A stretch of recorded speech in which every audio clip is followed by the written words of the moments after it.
IPL 2025 mega ಆಕ್ಷನ್ಗೂ ಮುಂಚೆ ಎಷ್ಟು ಪ್ಲೇಯರ್ನ return ಮಾಡಬೇಕು ಅಂತ ಕೇಳಿದ್ರೆ ಪ್ರತಿಯೊಬ್ಬ IPL ಫ್ಯಾನ್ಗೆ ಶಾಕ್ ಆಗೋದು ಗ್ಯಾರಂಟಿ ಗುರು. ಸೊ ಹಾಗಾದ್ರೆ ನಮ್ಮ BCCI ದವರು IPL ಓನರ್ಗಳಿಗೆ ಬರುವಂತಹ IPL 2025 ಮೆಗಾ ಆಕ್ಷನ್ಗೂ ಮುಂಚೆ ಎಷ್ಟು ಪ್ಲೇಯರ್ನ ರಿಟರ್ನ್ ಮಾಡಬೇಕು ಮತ್ತು ಎಷ್ಟು ಪ್ಲೇಯರ್ ಮೇಲೆ RTM ಕಾರ್ಡ್ನ ಯೂಸ್ ಮಾಡಬೇಕು ಮತ್ತು ಫಾರಿನ್ ಪ್ಲೇಯರ್ನ ಎಷ್ಟು ಪ್ಲೇಯರ್ನ ರಿಟರ್ನ್ ಮಾಡಬೇಕು ಮತ್ತು ಅನ್ಕ್ಯಾಪ್ಡ್ ರಿಟೆನ್ಷನ್ ಪಾಲಿಸಿ ಏನಿದೆ ಇದ್ರ ಬಗ್ಗೆ ಕ್ಲಿಯರ್ ಕಟ್ ಆಗಿ ಒಂದು ಬಿಗ್ ಹಿಂಟ್ ಸಿಕ್ಕಿದೆ. ಈ ಹಿಂಟ್ ಪ್ರಕಾರ ನಮ್ಮ RCB ಮ್ಯಾನೇಜ್ಮೆಂಟ್ ಬರುವಂತಹ IPL 2025 ಮೆಗಾ ಆಕ್ಷನ್ ಮುಂಚೆ ಯಾವ ಪ್ಲೇಯರ್ ರಿಟರ್ನ್ ಮಾಡಬೇಕಾಗುತ್ತೆ ಮತ್ತು ಯಾವ ಪ್ಲೇಯರ್ನ ಶೋರ್ ಆಗಿ ರಿಲೀಸ್ ಮಾಡಲೇಬೇಕಾಗುತ್ತೆ ಇದ್ರ ಬಗ್ಗೆ ಕಂಪ್ಲೀಟ್ ಆಗಿ ಡಿಸ್ಕಸ್ ಮಾಡೋಣ. ಅದಕ್ಕಿಂತ ಮುಂಚೆ ಪ್ರತಿಯೊಬ್ಬ IPL ಫ್ಯಾನ್ ವಿಡಿಯೋನ ಫಟಾಫಟ್ ಲೈಕ್ ಮಾಡಿ. ಸೊ ನೀವು ಲೈಕ್ ಮಾಡಿದ್ರೆ ನನಗೆ ಜಾಸ್ತಿ ಮೋಟಿವೇಶನ್ ಆಗುತ್ತೆ ಮತ್ತು ಈ ಒಂದು ವಿಡಿಯೋ ಬೇರೆಯವರಿಗೆ ರೆಕಮೆಂಡ್ ಆಗುತ್ತೆ. ಸೊ ಎಕ್ಸ್ಪೆಕ್ಟ್ ಮಾಡ್ತಿದ್ದೇನೆ ಈ ಒಂದು ವಿಡಿಯೋದಿಂದ ಒಂದು 10K ಲೈಕ್ಸ್ ಕಂಪ್ಲೀಟ್ ಆಗ್ತವೆ ಅಂತೇಳಿ ಫಟಾಫಟ್ ಲೈಕ್ ಮಾಡಿ ಮತ್ತು ಪ್ರತಿಯೊಬ್ಬರು ಚಾನಲ್ಗೆ ಸಬ್ಸ್ಕ್ರೈಬ್ ಮಾಡಿಕೊಳ್ಳಿ ಗುರು. ಸೊ 100K ಸಬ್ಸ್ಕ್ರೈಬರ್ಸ್ ಆಗೋಕ್ಕೆ ನಿಮ್ಮ ಸಪೋರ್ಟ್ ಬೇಕು. ಫಟಾಫಟ್ ಸಬ್ಸ್ಕ್ರೈಬ್ ಮಾಡಿಕೊಂಡು ವಿಡಿಯೋನ ಪ್ರತಿಯೊಬ್ಬ IPL ಫ್ಯಾನ್ಗೆ ಬೇಗ ಶೇರ್ ಮಾಡಿ. ಸೊ ರಿಟೆನ್ಷನ್ ಪಾಲಿಸಿ ಬಗ್ಗೆ ಮಾತಾಡೋಕ್ಕಿಂತ ಮುಂಚೆ ಪ್ರತಿಯೊಬ್ಬ RCB ಫ್ಯಾನ್ಸ್ಗೆ ಒಂದು ಮಾತು ಏನಪ್ಪ ಅಂದರೆ RCB the future of IPL 2025 ಅಂತ ಒಂದು ಬೆಂಕಿ ವಿಡಿಯೋ ಆಲ್ರೆಡಿ ರೆಡಿ ಆಗಿದೆ, ಸ್ಕ್ರಿಪ್ಟ್ ರೆಡಿ ಆಗಿದೆ. ಬಟ್ ಆ ಒಂದು ವಿಡಿಯೋ ನಾಳೆ ಬೆಳಗ್ಗೆ ಅಪ್ಲೋಡ್ ಮಾಡ್ತೀನಿ. ಆದರೆ ಪ್ರತಿಯೊಬ್ಬ RCB ಫ್ಯಾನ್ಸ್ ನಿಮ್ಮ ಸಪೋರ್ಟ್ ಮಾತ್ರ ಬೇಕೇ ಬೇಕು.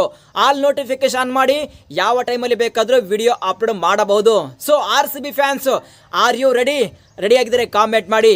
ಸೊ ಬರುವಂತಹ IPL 2025 ಮೆಗಾ ಆಕ್ಷನ್ ಮುಂಚೆ ನಮ್ಮ BCCI ದವರು IPL ಓನರ್ಗಳಿಗೆ ಎಷ್ಟು ರಿಟೆನ್ಷನ್ ಪಾಲಿಸಿನ ಕೊಡಬಹುದು ಅಂತೇಳಿ ಪ್ರತಿಯೊಬ್ಬ IPL ಫ್ಯಾನ್ಸ್ ಕಾಯ್ತಾ ಇದ್ದಾರೆ ಗುರು. ಆದರೆ ನಮ್ಮ BCCI ದವರು ಇದುವರೆಗೆ ಕ್ಲಾರಿಫಿಕೇಶನ್ ಕೊಟ್ಟಿಲ್ಲ. ಆದರೆ ಒಂದು ಬಿಗ್ ಹಿಂಟ್ ಸಿಕ್ಕಿದೆ. ಸೊ ಈ ಹಿಂಟ್ನ ಪ್ರಕಾರ ಬರುವಂತಹ IPL 2025 ಮೆಗಾ ಆಕ್ಷನ್ಗೆ ಮುಂಚೆ ನಮ್ಮ BCCI ದವರು IPL ಓನರ್ಗಳಿಗೆ ಬರೋಬ್ಬರಿ 5 ಪ್ಲೇಯರ್ನ ಮಾತ್ರ ರಿಟರ್ನ್ ಮಾಡಬೇಕಾಗುತ್ತೆ ಗುರು.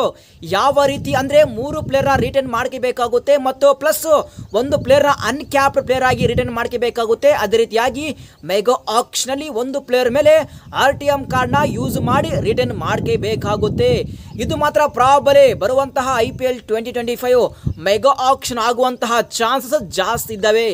ಯಾವ ರೀತಿ ಅಂದರೆ ಇಫ್ ಸಪೋಸ್ ನಮ್ಮ RCB ಮ್ಯಾನೇಜ್ಮೆಂಟ್ RCB ಟೀಮ್ ಬಗ್ಗೆ ಹೇಳಬೇಕಾದ್ರೆ RCBಯಲ್ಲಿ 3 ಪ್ಲೇಯರ್ನ ರಿಟರ್ನ್ ಮಾಡಬೇಕಾದ್ರೆ ಇಲ್ಲಿ ಮಾತ್ರ ನಂಬರ್ 1 ವಿರಾಟ್ ಕೊಹ್ಲಿ ಇರ್ತಾರೆ, number 2 Cameron Green, number 3 Mohammed Siraj ಅಥವಾ ರಜಾತ್ ಪಾಟಿದಾರ್ ಇವರಿಬ್ಬರಲ್ಲಿ ಒಬ್ಬರನ್ನ ರಿಟರ್ನ್ ಮಾಡಬೇಕಾಗುತ್ತೆ. ಪ್ಲಸ್ ಅನ್ಕ್ಯಾಪ್ಡ್ ಪ್ಲೇಯರ್ ಹಾಕೇಸಿ ಇಲ್ಲಿ ವೈಶಾಖ್ ವಿಜಯ್ ಕುಮಾರ್ ಅಥವಾ ಎಸ್ ದಯಾಲ್ ಇವರಿಬ್ಬರಲ್ಲಿ ಒಬ್ಬರನ್ನ ಅನ್ಕ್ಯಾಪ್ಡ್ ಪ್ಲೇಯರ್ ಹಾಕೇಸಿ ರಿಟರ್ನ್ ಮಾಡಬೇಕಾಗುತ್ತೆ. ಪ್ಲಸ್ IPL 2025 ಮೆಗಾ ಆಕ್ಷನ್ ಅಲ್ಲಿ RTM ಕಾರ್ಡ್ನ ಯೂಸ್ ಮಾಡಿ 1 ಪ್ಲೇಯರ್ನ ರಿಟರ್ನ್ ಮಾಡಬೇಕಾಗುತ್ತೆ. ಪ್ರಾಬಲಿ ಅದು ವಿಲ್ ಜಾಕ್ಸನ್ ಆಗ್ಬೋದು.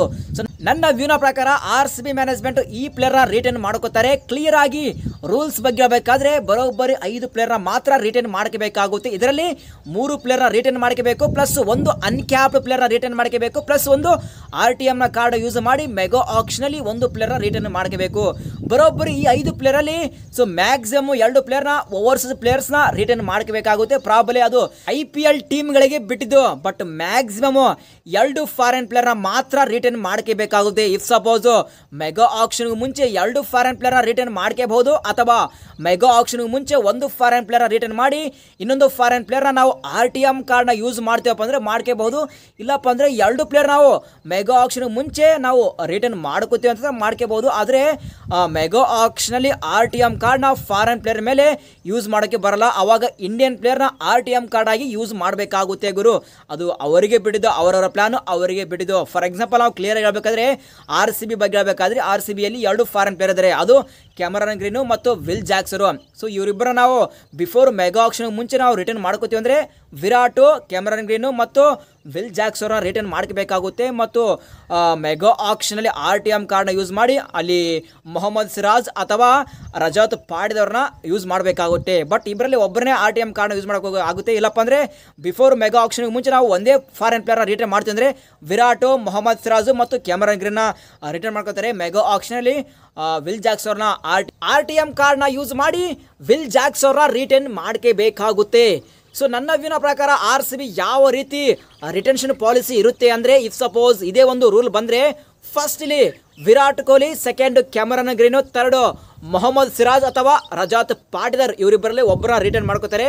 ಮತ್ತು 1 ಅನ್ಕ್ಯಾಪ್ಡ್ ಪ್ಲೇಯರ್ ಅಂದರೆ ಅಲ್ಲಿ ಯಶ್ ದಯಾವ್ರನ್ನ ರಿಟರ್ನ್ ಮಾಡ್ಕೋತಾರೆ ಮತ್ತು RTM ಕಾರ್ಡು ಮೆಗಾ ಆಕ್ಷನಲ್ಲಿ ವಿಲ್ ಜಾಕ್ಸನ್ನ ರಿಟರ್ನ್ ಮಾಡ್ಕೋಬೇಕಾಗುತ್ತೆ. ಪ್ರಾಬಲಿ ಮೊಹಮ್ಮದ್ ಸಿರಾಜ್ ಅಥವಾ ರಜಾತ್ ಪಾಟಿದಾರ್ ಇವರಿಬ್ಬರಲ್ಲಿ ಒಬ್ರು ಮಾತ್ರ ರಿಟರ್ನ್ ಮಾಡ್ಕೋಬೇಕಾಗುತ್ತೆ. ಮೊಹಮ್ಮದ್ ಸಿರಾಜ್ ಮತ್ತು ರಜಾತ್ ಪಾಟಿದಾರ್ ಇವರಿಬ್ಬರಲ್ಲಿ ಒಬ್ರು ಮೆಗಾ ಆಕ್ಷನ್ಗೆ ಹೋಗೋದು ಕನ್ಫರ್ಮ್. ಇಫ್ ಸಪೋಸ್ ಇದೇ ಒಂದು ರೂಲ್ ಬಂದ್ರೆ, ಇದು ಮಾತ್ರ ಜಸ್ಟ್ ಹಿಂಟ್ ಮಾತ್ರ, ಅಫಿಷಿಯಲ್ ಅಪ್ಡೇಟ್ ಬರೋವರೆಗೂ ವೇಟ್ ಮಾಡೋಣ.